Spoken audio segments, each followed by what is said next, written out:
మహాశివరాత్రి పర్వదినాన్ని పురస్కరించుకుని శ్రీశైలం మహాక్షేత్రం భక్తజన సంద్రమైంది. తెల్లవారుజాము నుంచే పాతాళగంగ వద్ద పుణ్యస్నానాలు ఆచరించిన భక్తులు స్వామి అమ్మవార్ల దర్శనం కోసం క్యూ లైన్లలో వేచి ఉన్నారు. ఆలయ ప్రాంగణమంతా ఓం నమఃశివాయ అనే పంచాక్షరి మంత్రంతో ఓంకారనాదంతో మారుమోగుతుంది. భక్తులకు ఎటువంటి ఇబ్బందులు కలగకుండా దేవస్థానం అధికారులు అన్ని ఏర్పాట్లు చేశారు. దేవస్థానం ధర్మకర్తల మండలి నంబర్ సుబ్బారావుతో మా ప్రతినిధి Shyam face to face. Srisailam మహాపుణ్యక్షేత్రం ఈరోజు మహాశివరాత్రి పర్వదినాన తండోపతండాలుగా శివభక్తులు అయితే శ్రీశైల క్షేత్రానికి వచ్చారు. పురవీధులన్నీ కూడాను భక్తజన సందరంగా మారింది. ఉదయాన్నే పాతాళగంగ వద్ద పుణ్యస్థానాలను ఆచరించి పెద్ద ఎత్తున ఈ యొక్క అంటే ఓంకారనాథంతో శ్రీశైల క్షేత్రం అంతా కూడా మార్మోగుతుంది. పాతాళగంగ వద్ద అంటే ఈ యొక్క అంటే పుణ్య స్నానాలను చేస్తే ఎటువంటి పాపమైనా కూడా హరించకపోతుందనే ఒక నానుడితో ప్రతి ఒక్కరూ కూడా పుణ్యస్థానాలను ఆచరించిన తర్వాతే శివనామస్మరణతో శ్రీశైల క్షేత్రానికి వచ్చి బ్రహ్మరంభ మల్లికార్జున స్వామి వాళ్ళను దర్శిస్తారు. సప్త నదుల సంగమైన కృష్ణ, వేణి, తుంగ, భద్ర, మలాపహారిణి, భవనాశి ఈ యొక్క నదుల సంగమమే సప్త నదుల సంగమం సంగమేశ్వరుడు. ఈ యొక్క సంగమేశ్వరుడు సంబంధించిన ఆ యొక్క నది ప్రవాహం కృష్ణానది వద్ద ఉన్న పాతాళగంగ వద్ద లోతైన ఈ యొక్క అగాధమైన కృష్ణానది వద్ద పుణ్యస్థానాలను ఆచరిస్తే ఎంతో పుణ్యం ప్రాప్తిస్తుందని భక్తుల ప్రగాఢ నమ్మకంతో ఈ యొక్క అంటే పుణ్యస్థానాలను ఆచరించిన తర్వాతనే శ్రీశైల బ్రహ్మరంభ మల్లికార్జున స్వామి వారిని దర్శిస్తారు. ఈ కోణంలో ఆలయాల కిల్లాగా ఉన్న నంద్యాల జిల్లా అంతా కూడా సవా ఆలయాలకు నిలయంగా ఉంది.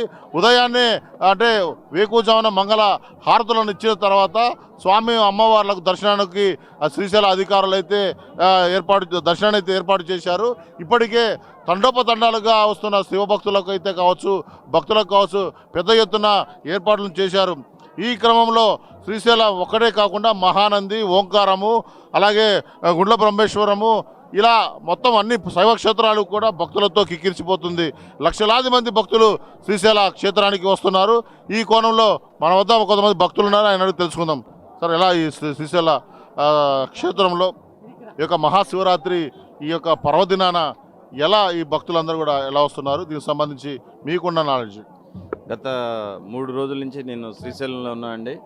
ఫస్ట్ టైము శ్రీశైలానికి శివరాత్రి రోజు రావటం ఇదే చాలా ఫస్ట్ టైము. భక్తులకి సౌకర్యాల్లో దేవస్థానం 100% సక్సెస్ అయిందని అనుకుంటున్నాను. ఎందుకంటే ఎక్కడికక్కడ భోజన కార్యక్రమాలు కానీ క్యూ లైన్లో నిన్న 2 రోజుల నుంచి క్యూ లైన్లో తిరుగుతూ ఉన్నాం. వాళ్ళకి ఎప్పటికప్పుడు ఆహారం కానీ మంచినీరు కానీ అన్ని సదుపాయాలు అందిస్తూ ఉన్నారు. ఒకటి ఏంటంటే ఒకేసారి దాదాపు 1,00,000-1,50,000 మంది భక్తులు వస్తే అకామిడేషన్ వరకు కొంచెం అది ఇక మనం అండర్స్టాండబుల్. టెంట్ హౌస్లో ఎక్కడ పడితే అక్కడ స్వాములు, శివస్వాములు అందరూ అలా పడుకుంటూ ఉన్నారు. అదొక్కటి తప్పించి మిగతా పారిశుధ్యం కానీ దేవస్థానంలో మన దర్శనం ఏర్పాట్లు కానీ చాలా బ్రహ్మాండంగా చేశారు. ఈవో గారి ఆధ్వర్యంలో కార్యక్రమాలన్నీ కూడా చక్కగా జరుగుతూ ఉన్నాయి. ఓం నమఃశివాయ. స్వామి మన వద్ద అంటే ధర్మకర్తల మండలి సంబంధించిన ఆ మెంబరు సుబ్బారావు గారు ఉన్నారు, ఆయన అడిగి కొన్ని విషయాలు తెలుసుకుందాం. సార్, చెప్పండి, అంటే ఇక్కడికి వచ్చే మహాశివరాత్రి వచ్చే భక్తులకు ఎటువంటి విస్తృత ఏర్పాట్లు చేశారు? అలాగే ఈవో గారు కావచ్చు, మీ ధర్మకర్తల మండలి చైర్మన్, సభ్యులంతా కూడాను పెద్ద ఎత్తున ఇక్కడ పాల్గొనడం జరిగింది. ఎక్కడ అంటే విధుల్లో సంబంధించి ఎలా మీరు స్ప్లిట్ చేసుకొని సేవలు అందించడానికి భక్తులకు ఎలా ముందుకెళ్తున్నారు? ఓం నమ శివాయ. ఈరోజు శివరాత్రి సందర్భంగా మా పాలక మండలి సభ్యులు, చైర్మన్ గారు, అలాగే మా దేవస్థాన అధికారులు, ఈవో గారు కానివ్వండి, మిగతా అధికారులు, అలాగే కలెక్టర్ గారి ఆధ్వర్యంలో అందరం కూడా సమన్వయం చేసుకుంటా, పోలీస్ అధికారులతో సమన్వయం చేసుకుంటా భక్తులకు ఎవరికి ఇబ్బంది లేకుండా క్యూ లైన్స్లో కానివ్వండి, టికెట్స్ దగ్గర కానివ్వండి, అలాగే లడ్డూ ప్రసాద విక్రయాల్లో కానివ్వండి, అలాగే దర్శనాలు ఫ్రీ దర్శనం లైన్ చూసుకుంటే మీరు నిన్న కనుక చూసుకుంటే ఫ్రీ దర్శనం లైన్ ఆల్మోస్ట్ అరగంటలో క్లియర్ అయిపోయింది. అలాగే 200 లైన్ అయితే అలా కంటిన్యూస్గా జరుగుతూనే ఉంది, ఎక్కడ వెయిటింగ్ లేకుండా. అలాగే లైన్లో ఎవరైనా వెయిటింగ్ ఉన్నప్పుడు వాళ్ళకి ఉప్మా కానివ్వండి, ప్రసాదాలు, బిస్కెట్లు, అలాగే ఎర్లీ మార్నింగ్ వచ్చిన వాళ్ళకి పాలు ఇవ్వటం కానీ అవన్నీ జరిగాయి. ఇప్పుడు ఈరోజు మటుకు భక్తుల రద్దీ విపరీతంగా ఉంది. తండోపతండాలుగా వస్తున్నారు శివభక్తులు. వాళ్ళందరూ కూడా ఒక క్రమశిక్షణతో వెళ్తూ ఉన్నారు. అధికారులు తీవ్రంగా శ్రమిస్తున్నారు. వాళ్ళకి ఎటువంటి ఇబ్బందులు లేకుండా ఆ దర్శనాలు అవి కల్పించడానికి అధికారులు తీవ్రంగా కృషి చేస్తున్నారు. అలాగే మేము పాలక మండలి సభ్యులుగా మేము కూడా అందరూ ఇంక్లూడింగ్ చైర్మన్ గారు, అలాగే మిగతా పాలక మండలి సభ్యులు కూడా దేవస్థానం ప్రాంగణంలోనే ఉంటూ మిగతా అధికారులతో దేవస్థాన అధికారులతో సమన్వయం చేసుకుంటా ఎటువంటి ఇబ్బందులు లేకుండా చూడటానికి కృషి చేస్తున్నాం. ఇప్పుడు అంటే మీ ట్రస్ట్ బోర్డు ఏర్పడిన తర్వాత ఇదే మొట్టమొదటిసారి శివరాత్రి. దీనికి సంబంధించి ఎలా మీరు దిశానిర్దేశానికి సంబంధించిన అంటే మీ సూచనలు కానీ సలహాలను తీసుకొని ముందుకెళ్తున్నారు? అలాగే అంటే పెద్ద ఎత్తున వస్తున్న ఈ భక్తులతో కావచ్చు, సాయంత్రం బాగా అలంకరణకు సంబంధించి కావచ్చు, ఎలా ఏర్పాటు చేసుకుంటున్నారు? అది మా మా పాలక మండలి వచ్చిన తర్వాత మొదటి శివరాత్రి ఇది. సో మా పాలక మండలిలో కొంతమంది ఆల్రెడీ భరద్వాజ్ శర్మ గారు అనే ఒక సీనియర్ సభ్యులు ఉన్నారు. ఆయనకి కొంత అవగాహన ఉంది దీని మీద.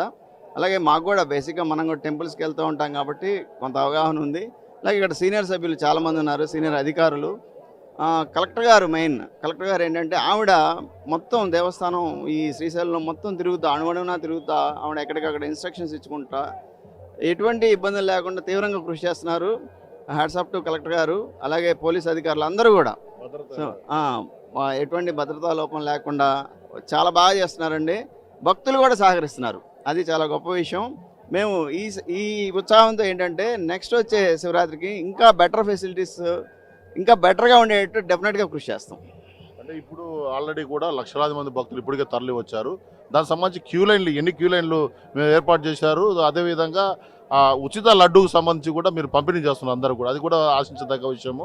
దానిలో కూడా స్పందన ఎలా చూస్తున్నారు? అంటే స్వయంగా మీరు కూడా క్యూ లైన్లోకి వెళ్ళి దర్శనం చేసుకున్నారా భక్తులతో పాటు? మేము ఉదయం క్యూ లైన్లో వెళ్ళి దర్శనం చేసుకున్నాము. అలాగే బయటికి రాగానే మాకు లడ్డూ ప్రసాదం కూడా ఇచ్చారు. లడ్డూ ప్రసాదం ప్రతి ఒక్కళ్ళు టేస్ట్ చేయండి, ఎంత బాగుంది, అంత చాలా చాలా రుచికరమైన ప్రసాదం, అది చాలా బాగా చేశారు. అలాగే క్యూ లైన్లో కూడా ఏంటంటే సపరేట్ చేశారు, దానికి ఫ్రీ లైన్ సపరేట్ 200, 500 చేశారు. ఇంతకుముందులాగా 150, 300 అవన్నీ తీసేసి ఓన్లీ 200, 500 చేశారు. అట్లాగే ఎవరైనా విఐపీలో జడ్జెస్ ప్రోటోకాల్ ఎవరైనా వస్తే వాళ్ళకి సపరేట్గా 500 వాళ్ళతోటి క్లబ్ చేసి పంపిస్తున్నారు. ఎటువంటి ఇబ్బంది లేకుండా జరుగుతున్నాయండి. Thank you very much. అట్లే అంటే భక్తులకు ఎటువంటి ఇబ్బందులు లేకుండా క్యూ లైన్లకు కావచ్చు, అలాగే దర్శన ఏర్పాట్లు కావచ్చు, పాదరంగా కావచ్చు, రవాణా, అలాగే వసతి, అలాగే ఈ యొక్క ప్రధానంగా అయితే వచ్చిన భక్తులందరూ కూడా మంచి ఉచిత లడ్డు సంబంధించి కూడా వితరణ చేస్తున్న పరిస్థితి ఉంది. ఏదైతేనేమి అరగంటలోనే భక్తులందరూ కూడా ఫ్రీగా అంటే అలంకార దర్శనము జరుగుతుందని సంతృప్తి వ్యక్తం చేస్తున్నారు. అలాగే ఇక్కడ సుబ్బారావు గారు కూడా బోర్డు సభ్యులు అలా యొక్క సంతృప్తిని కూడా వ్యక్తం చేస్తున్నారు. మొదటి శివరాత్రి అయినప్పటికీ పెద్దల యొక్క సూచన సలహాలు కలెక్టరు అలాగే ఎస్పీ సునీల్ శరణ్ సంబంధించి కూడా వాళ్ళ సూచన సలహాలు తీసుకొని భక్తులకు మెరుగైన సౌకర్యాలు తీసేందుకు కూడా మేము పెద్ద ఎత్తున సిద్ధంగా ఉండి భక్తులకు అంటే దర్శనమే ప్రథమ విధిగా సేవలుగా పనిచేస్తున్నామని చెప్పిన పరిస్థితి ఉంది. కెమెరామెన్ వెంకట్తో Shyam, mega nine TV, Srisailam, Nandyal జిల్లా.